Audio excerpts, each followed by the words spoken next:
अस्सलामुअलैकुम। आज की वीडियो में हज़रत अली रज़ी अल्लाह ताला अन्हो के बरादरान के बारे में हम बात करेंगे। अबू तालिब के 4 फर्जंद थे। उनके नाम ये हैं। सबसे बड़ा बेटा तालिब था, उसके बाद अकील, उसके बाद जाफ़िर और सबसे छोटे फर्जंद अली उल मुर्तज़ा रज़ी अल्लाह ताला अन्हो हैं। ये इसी तरह है जिस तरह हज़ूर सल्लल्लाहु अलैहि वसल्लम की 4 बेटियों में सबसे छोटी हज़रत फ़ातिमा रज़ी अल्लाह ताला अन्हा थी। इधर हज़रत अली रज़ी अल्लाह ताला अन्हो अपने बाप के सबसे छोटे फर्जंद थे। मौरख़ीन इस मुकाम में एक तारीख़ी अजूबा ज़िक्र करते हैं कि इन चारों भाइयों की विलादत के दरमियान 10-10 बरस का वक्फ़ा है, यानी चारों भाई एक दूसरे से 10-10 साल बाद मुतवल्लिद हुए। इन बरादरान में से सबसे बड़ा तालिब था और वो ग़ज़वा बदर में कफ़ार की तरफ से शामिल हुआ था।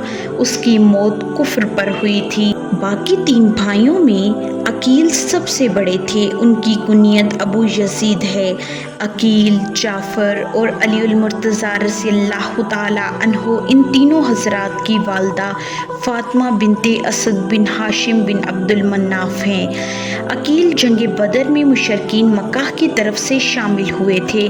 फिर बदर के कैदियों में हज़रत अब्बास रज़ी अल्लाह ताला अन्हो की तरह ये भी कैद हुए थे। बाद में हज़रत अब्बास रज़ी अल्लाह ताला अन्हो ने उनका फ़िदिया अदा किया और खुलासी कराई थी। बाज़ उलमा के नज़दीक आप सुलह हुदैबिया के बाद मुशरिफ व इस्लाम हुए और ये भी तज़किरा नवीस लिखते हैं कि फ़तह मक्का से कबल आप इस्लाम लाए थे और ग़ज़वा मोता में शरीक हुए थे। अपने दौर में आप अंसाबे कुरैश और अहवाले कबाइल के बहुत बड़े फाजिल थे और मुकालमात में बड़े हाजिर जवाब थे और लोग इनकी तरफ इन मसाइल में रजू करते थे। हज़रत अकील के मुतल्लिक अहले सैर ने लिखा है कि आखिरी उम्र में उनकी बेनाई जाती रही थी और अमीर मुआविया के दौर में उनका इंतकाल हुआ और बाज़ के नज़दीक उनका इंतकाल वाक़या हिरा से कबल दौर यज़ीद में हुआ है। हज़रत अली उल मुर्तज़ा रज़ी अल्लाह ताला अन्हो के तीसरे भाई का नाम जाफ़िर बिन अबी तालिब है और कुनियत अबू अब्दुल्ला है। उनके मशहूर अलक़ाबात अल तैयार और अबुल मसाकीन थे। आप हज़रत अली रज़ी अल्लाह ताला अन्हो के हकीकी बरादर हैं। अकील से छोटे और हज़रत अली रज़ी अल्लाह ताला अन्हो से बड़े हैं। उनकी ख़ुसूसी सिफ़त अहले सीरिया लिखते हैं कि लोगों में से नबी पाक सल्लल्लाहु अलैहि वसल्लम के साथ खुल्क और खल्क के एतबार से ज़्यादा मुशाबा थे। आप रज़ी अल्लाह ताला अन्हो कदीमुल इस्लाम थे और 25 या 30 आदमियों के बाद मुशरिफ व इस्लाम हुए थे। अल्लाह ताला ने आपको दोनों हिजरतों के साथ मुशरिफ फरमाया। पहली हिजरत जो अहले इस्लाम ने हबशा की तरफ की थी वो अपनी अहलिया अस्मा बिनते अमीस के हमराह थी और हबशा से वापसी के बाद दूसरी बार मदीना शरीफ की तरफ हिजरत भी आपको नसीब हुई। क़याम हबशा के दौरान उनका एक नुमायाँ कारनामा हदीस और सीरत की किताबों में मिलता है कि नजाशी शाह हबशा के दरबार में आपने सदाकत इस्लाम पर एक नहायत आला तकरीर की जिसमें तौहीद का बयान, रसालत के फ़ज़ाइल और इस्लाम के मुहासिन बयान किए थे। जाफ़िर तैयार रज़ी अल्लाह ताला अन्हो जब हबशा से वापस हुए तो उस वक्त सैयदुल कौनैन सल्लल्लाहु अलैहि वसल्लम वाक़या खैबर के सिलसिले में खैबर तशरीफ़ ले गए थे। ये 7 हिजरी का वाक़या है। इस्लाम में जाफ़िर तैयार रज़ी अल्लाह ताला अन्हो के बेशुमार कारनामे हैं। आप बड़े उम्दा फ़ज़ाइल और ख़िदमात के हामिल थे। हज़रत जाफ़िर तैयार रज़ी अल्लाह ताला अन्हो की शहादत ग़ज़वा मोता में हुई। ग़ज़वा मोता जमादियुल अव्वल 8 हिजरी में पेश आया था।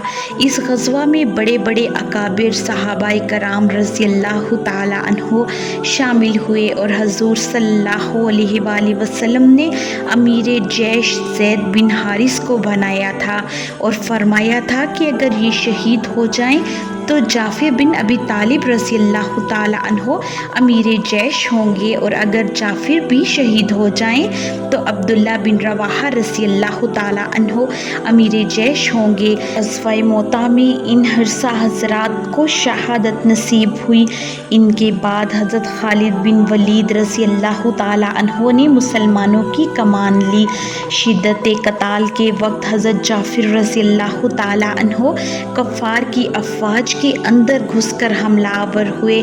آپ کے دونوں بازو قلم ہو گئے۔ اپنے بدن کے سامنے والے حصے پر 54 زخم کھا کر شہید ہوئے۔ علماء نے لکھا ہے کہ آپ کے بدن مبارک پر کل 90 زخم آئے تھے۔ حضور صلی اللہ علیہ وآلہ وسلم نے فرمایا کہ ان کو جنت میں 2 بازوؤں کی جگہ 2 پر عطا فرمائے گئے ہیں اور وہ جنت میں پرواز کرتے ہیں۔ اسی بنا پر حضور صلی اللہ علیہ وآلہ وسلم نے انہیں الطیار کے القاب سے نوازا۔ ان حضرات کی شہادت کی اطلاع حضور صلی اللہ علیہ وآلہ وسلم نے مسجد نبوی میں صحابہ کرام رضی اللہ تعالیٰ عنہ کو بیان فرمائی۔ پھر حضور صلی اللہ علیہ وآلہ وسلم حضرت جعفر رضی اللہ تعالیٰ عنہ کے گھر اسماء بنت امیس رضی اللہ تعالیٰ عنہا کے پاس تشریف لے گئے اور اطلاع شہادت کے بعد ان کے اہل و عیال کو صبر کی تلقین فرمائی۔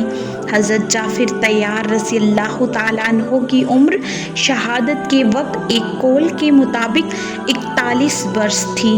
کل کی ویڈیو میں ہم حضرت علی المرتضیٰ رضی اللہ تعالیٰ عنہ کی حقیقی ہمشیرگان کے بارے میں بات کریں گے۔ ویڈیو کو اینڈ تک دیکھنے کا بہت شکریہ۔ اگر آپ کو آج کی ویڈیو پسند آئی ہو تو ویڈیو کو لائک اور شیئر ضرور کریں اور چینل کو سبسکرائب کریں۔